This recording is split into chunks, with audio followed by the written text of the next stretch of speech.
ग्वालियर की लड़ाई और महारानी की मृत्यु। जब राव साहब पेशवा ने देखा कि कालपी पर अंग्रेजों का अधिकार हो गया है, तब वे अपनी बची हुई सेना को लेकर ग्वालियर से 40 मील दूरी पर गोपालपुर नामक गांव में भाग आए। महारानी लक्ष्मीबाई भी उनके साथ थी। राव साहब पेशवा के सेनापति तात्या टोपे कोंच की लड़ाई में हार कर जालौन के पास चरखी नामक महल में अपने पिता से मुलाकात करने चले आए थे। कालपी की पराजय की खबर सुनकर वे बहुत जल्दी गोपालपुर में आकर इन लोगों से मिल गए। राव साहब पेशवा के मित्र बांदा के नवाब भी भागते भागते गोपालपुर में आ मिले। जिस प्रकार वर्षा के मौसम में किसी किसी दिन चारों ओर से बादल घिर आते हैं और कुछ समय तक बिल्कुल अंधेरा छा जाता है और फिर अचानक खूब जोर से पानी बरसकर आकाश साफ और शांत हो जाता है, इसी प्रकार उस समय बुंदेलखंड में विद्रोहियों की सत्ता का हाल हुआ। सन 1857 के जून महीने में अचानक सागर, कालपी, बांदा आदि स्थानों से ब्रिटिश राजसत्ता नष्ट होकर वहां विद्रोहियों का साम्राज्य शुरू हो गया। परंतु जब सर ह्यूरोज और विटलॉक ने उन पर चढ़ाई की, तब फिर से अंग्रेजी सत्ता स्थापित होने में बहुत समय नहीं लगा। 2-3 महीने में ही सर ह्यूरोज ने नर्मदा के किनारे का सारा प्रांत अपने अधीन कर झांसी और कालपी को भी जीत लिया। विटलॉक साहब ने बांदा और कार्वी जीतकर कालपी की लड़ाई में मदद की दी।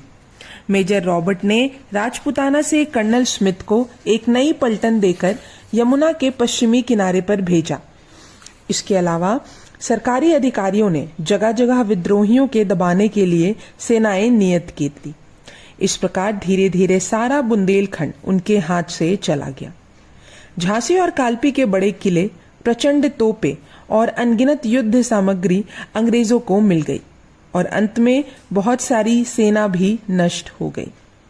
इस कारण निराश होकर राव साहब पेशवा, तात्या टोपे, बांदा के नवाब आदि इस बात का विचार करने लगे कि अब क्या करना चाहिए।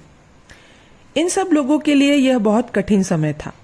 यह वह समय था जब इन सब राजसी लोगों की बुद्धि और चतुराई कसौटी पर कसी जाने वाली थी। ऐसे समय में किसी युक्ति के बल पर फिर विजय प्राप्त किए बिना रक्षा का और कोई उपाय न था और इधर अंग्रेजी सेना से टक्कर लेना भी बहुत कठिन हो गया था, क्योंकि पहले तो वह सेना खुद शिक्षित और युद्ध कला में प्रवीण थी। उस समय पर समय समय बहुत सी युद्ध सामग्री मिलने के कारण उनका पक्ष और भी मजबूत हो गया था। विरोधी पक्ष की हालत इस समय बिल्कुल शोचनीय हो रही थी और सेना का प्रबंध भी ठीक नहीं था। यदि वे लोग अब चुप बैठते तो भी काम नहीं चलता। उधर अंग्रेजी सेना इनकी तलाश में थी। राव साहब पेशवा, बांदा के नवाब और तात्या टोपे बहुत सोच में पड़ गए थे कि इस संकट के समय में क्या उपाय करना चाहिए। पेशवा की छावनी में रात भर इसी बात पर विचार होता रहा, परंतु कोई बात निश्चित नहीं हुई। सब लोगों पर घबराहट और चिंता छा गई। महारानी लक्ष्मीबाई यह बात जानती थी कि शक्तिशाली अंग्रेजी सेना के सामने हमारी एक भी नहीं चलेगी, परंतु तब भी उनका निश्चय और साहस विलक्षण था। इस कारण बार बार अंग्रेजों पर चढ़ाई करने के लिए उन्हें आवेश चढ़ाता था और एक वीर शिरोमणि की तरह रणशूरता दिखाकर विजय प्राप्त करने की उन्हें बहुत लालसा होती थी। वे चाहती थी कि पेशवा की सेना का एक बार खुद प्रबंध कर प्रबल युद्ध करे। जब उन्हें पता चला कि राव साहब पेशवा इस समय बहुत चिंतित हैं, तब वे खुद उनके डेरे पर गई और उनसे बोली, आज तक जिन जिन वीरों ने बहादुरी दिखाई है, उन सबको सुदृढ़ किलों का आश्रय लेना पड़ा है। छत्रपति श्री शिवाजी महाराज ने मुसलमानों को नीचा दिखाकर जो हिंदू राष्ट्र स्थापित किया था, वह भी सिंहगढ़, रायगढ़, तोरन आदि किलों के बल पर किया था। सबसे पहले अपनी रक्षा के लिए उन्होंने प्रचंड और लड़ाई के योग्य किले ले लिए। इसके बाद अपना पराक्रम और शूरता दिखाकर राजसत्ता स्थापित की। इसलिए पुराने अनुभव से भी यही सिद्ध होता है कि बिना किलों की लड़ाई करना बेकार है। झांसी और कालपी के समान जंगी किले हमारे अधीन थे, इसलिए इतने दिनों तक अंग्रेजी सेना के सामने हम लोग लड़ सके। परंतु दुर्दैव के कारण अब ये किले हम लोगों के हाथ में नहीं रहे। इसलिए फिर एक वृहद किला हाथों में लेने की कोशिश करनी चाहिए। इस समय जान बचाकर जहां हम लोग भागकर जाएंगे, अंग्रेजी सेना वहीं हमारे पीछे पीछे पहुंचेगी और हमारा नाश किए बिना नहीं रहेगी। जो कुछ होना होगा वह तो होगा ही। इस पर कुछ ध्यान न देकर इस समय हमें कोई किला लेना चाहिए और उसकी मदद से अंग्रेजों से लड़ाई करके विजय प्राप्त करनी चाहिए। यही इस समय कर्तव्य है। महारानी लक्ष्मीबाई की यह सलाह सबको पसंद आई। राव साहब पेशवा ने पूछा कि कौन सा किला हाथ में लेना चाहिए। महारानी ने यह बात खुद स्वीकार की थी कि यदि महारानी इस समय ना होती तो शायद यह उपाय और किसी को नहीं सूझता। अब रही महारानी की बात, तो इसमें संदेह नहीं है कि बड़े कामों को करने में जिस प्रकार के साहस और बुद्धिमानी की जरूरत पड़ती थी वह सब उनमें थी। उन्हें अपने शत्रुओं के प्रति द्वेष, बुद्धि, बदला लेने की तीव्र इच्छा, हृदय के हमेशा जलते रहने और मरने तक युद्ध करने की इच्छा आदि के कारण इस रास्ते का अवलंबन करना पड़ा था। उनके रास्ते में जो परेशानियां थी उनको वे अच्छी तरह जानती थी। वे यह भी जानती थी कि पहली बार चाहे उनकी जीत हो भी जाए परंतु अंत में उनकी हार निश्चित है। उनके साथियों में राव साहब पेशवा पर उनका वजन अधिक था। उपर्युक्त बातों से यह निश्चय पूर्वक कहा जा सकता है कि साहसी महारानी ने जो उपाय सुझाया उसका अवलंबन उनके साथियों को गोपालपुर में करना ही पड़ा।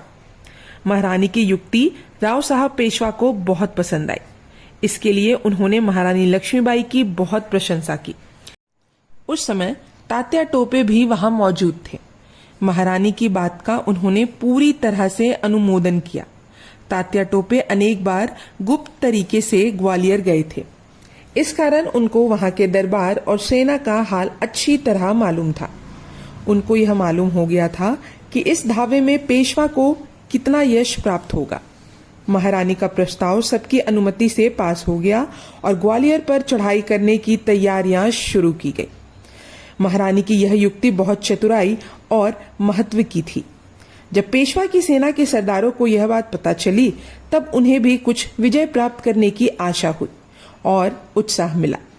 उन्होंने भी महारानी की बहुत तारीफ की और ग्वालियर पर चढ़ाई करके वहां का किला जीतने की इच्छा प्रदर्शित की। महारानी लक्ष्मीबाई की सलाह के अनुसार सब लोगों ने ग्वालियर की ओर कूच कर दिया। यहाँ सिंधिया सरकार के दरबार की हालत का कुछ हाल जानना जरूरी है। उस समय जियाजीराव सिंधिया ग्वालियर के महाराज थे। उनकी उम्र उस समय 23 वर्ष की थी। सन 1844 ईस्वी में जब अंग्रेजों और ग्वालियर सेना की लड़ाई हुई थी तब अंग्रेजों की जीत हुई थी, सिंधिया की जीत हुई थी। सिंधिया सरकार ने तब उनसे सुलह कर ली थी। उसी समय से ग्वालियर राज्य में अंग्रेजों की सरकार का अच्छी तरह प्रवेश हो गया था। वहां के दरबार में उसका खूब दबाव भी हो गया था। इस सुलह से ग्वालियर का किला भी अंग्रेजों के हाथ में चला गया था और सिंधिया सरकार का लड़ाई का सामान और सेना भी तितर बितर हो गई थी।